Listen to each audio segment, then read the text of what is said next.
Dear student, RSS education group में आज की क्लास में आप अध्ययन करेंगे सीबीएसई बोर्ड क्लास 12 हिंदी के आरोह भाग 2 में निर्धारित गद्य खंड के अंतर्गत काले मेघा पानी दे, जिसके रचनाकार धर्मवीर भारती हैं। इस पाठ के अभ्यास प्रश्नों पर हम परिचर्चा करेंगे।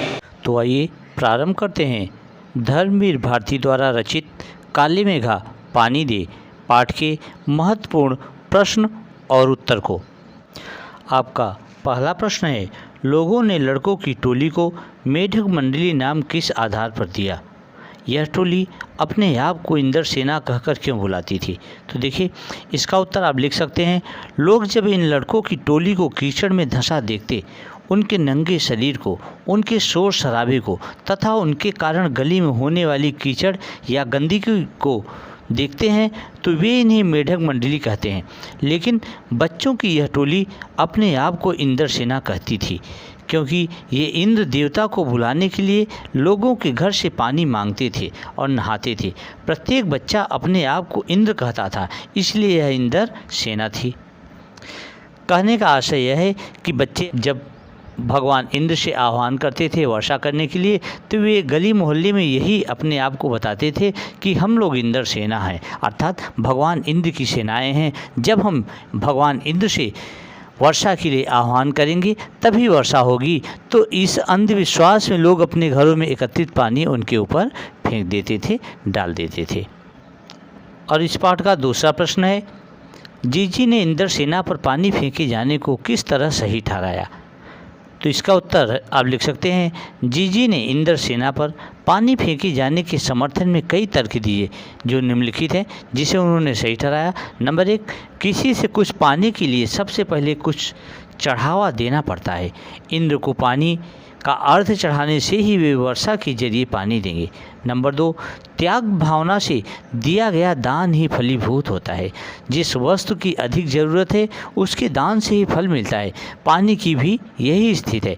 नंबर 3, जिस तरह किसान अपनी तरफ से 5-6 सेर अच्छे गेहूँ खेतों में बोता है ताकि उसे 30-40 मन गेहूँ मिल सके, उसी तरह पानी की बुआई से बादलों की अच्छी फसल होती है और खूब वर्षा होती है। ऐसा लेखक धर्मवीर भारती को समझाते हुए कहती हैं। और तीसरा प्रश्न है, पानी दे गुड़धानी दे, मेघों से पानी के साथ साथ गुड़धानी की मांग क्यों की जा रही है? तो इसका उत्तर है, गुड़धानी। देखिए, गुड़धानी शब्द वैसे होता क्या है? गुड़धानी शब्द का अर्थ होता है गुड़ और चने से बना लड्डू, लेकिन यहाँ गुड़धानी से आशय अनाज से है। बच्चे पानी की मांग तो करते ही हैं, लेकिन वे इंद्र से यह भी प्रार्थना करते हैं कि हमें खूब अनाज भी देना ताकि हम चैन से खा भी सकें।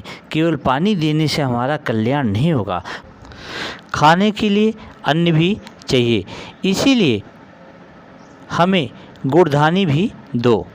ऐसा बच्चे भगवान इंद्र से आह्वान करते हुए कहते हैं। और आपका चौथा प्रश्न है, गगरी फूटी बैल पियासा से लेखक का क्या आशय है? अथवा गगरी फूटी बैल पियासा कथन के पीछे छिपी वेदना को स्पष्ट कीजिए। तो देखिए, इस प्रश्न का आप उत्तर लिख सकते हैं, इंद्र सेना गाती है काले मेघा पानी दे, अर्थात काले बादलों से आह्वान करती है इंद्र सेना, जो बच्चों की सेना थी। गगरी फूटी बैल पियासा, इस पंक्ति में गगरी जहाँ पानी का प्रतीक है, वहीं बैल ग्रामीण जीवन में कृषि का अभिन्न हिस्सा है। कृषि कार्य उसी पर आधारित है। पानी कृषि के लिए जितना आवश्यक है उतना ही किसान और उसके बैलों के लिए भी। इस पंक्ति में एक गहरी वेदना छिपी है कि पानी के अभाव में न तो बैल रहेंगे न कृषि, और इन दोनों के बिना किसान का कोई अस्तित्व नहीं है। आप सभी जानते हैं कि किसान के बैल, उसकी खेती, उसके हल सब कुछ होते हैं, इसलिए इनके अभाव में फसल उगा पाना असंभव है। इसीलिए बच्चे ऐसा कह रहे हैं। और पांचवा प्रश्न है, इंद्र सेना सबसे पहले गंगा मैया की जय क्यों बोलती है? नदियों का भारतीय सामाजिक सांस्कृतिक परिवेश में क्या महत्व है? तो इसका उत्तर आप लिख सकते हैं, गंगा माता के समान पवित्र और कल्याण करने वाली है। आप जानते हैं भारत में गंगा को गंगा मैया कह के लोग पुकारते हैं, इसीलिए बच्चे सबसे पहले गंगा मैया की जय बोलते हैं। भारत कृषि प्रधान समाज रहा है और कृषि नदियों के जल पर आश्रित है। इसीलिए भारतीय संस्कृति में नदी को माँ की तरह पूज्य बताया गया है। इसके अतिरिक्त भारत में नदियों का धार्मिक और सांस्कृतिक महत्व भी है। सभी नदियाँ हमारी माताएं हैं। ये हमारी जीवन की आधार हैं। इनके बिना जीवन की कल्पना भी नहीं की जा सकती है।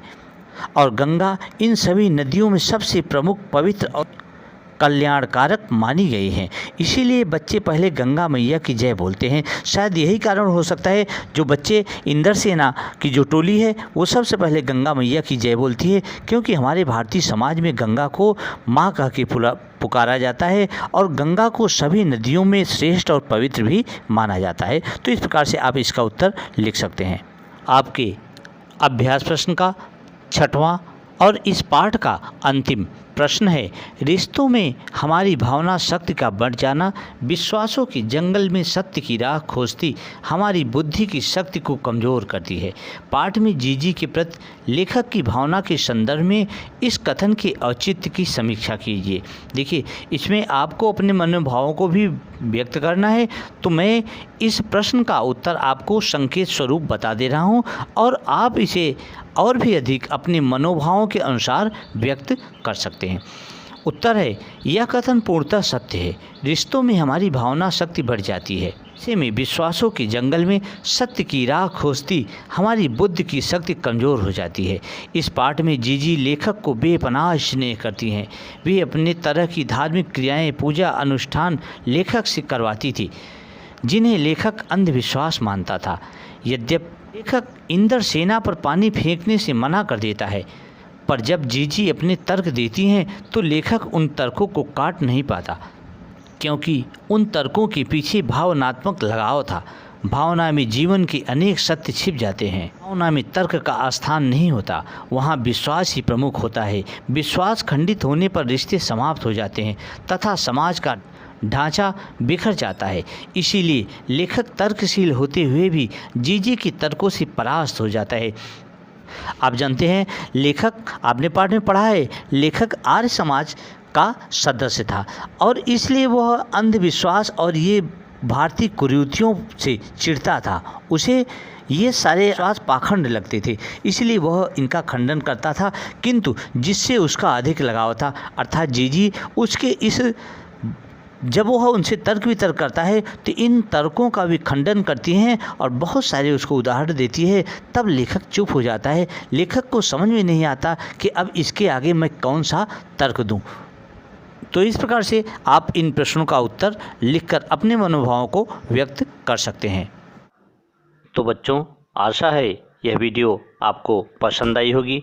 अगर वीडियो आपको अच्छी लगी हो तो सब्सक्राइब, लाइक और बेल आइकन की बटन को ओके करना ना भूलें और अधिक से अधिक अपने मित्रों को, दोस्तों को शेयर करना ना भूलें। तो आज के लिए बस इतना ही। Thank you so much.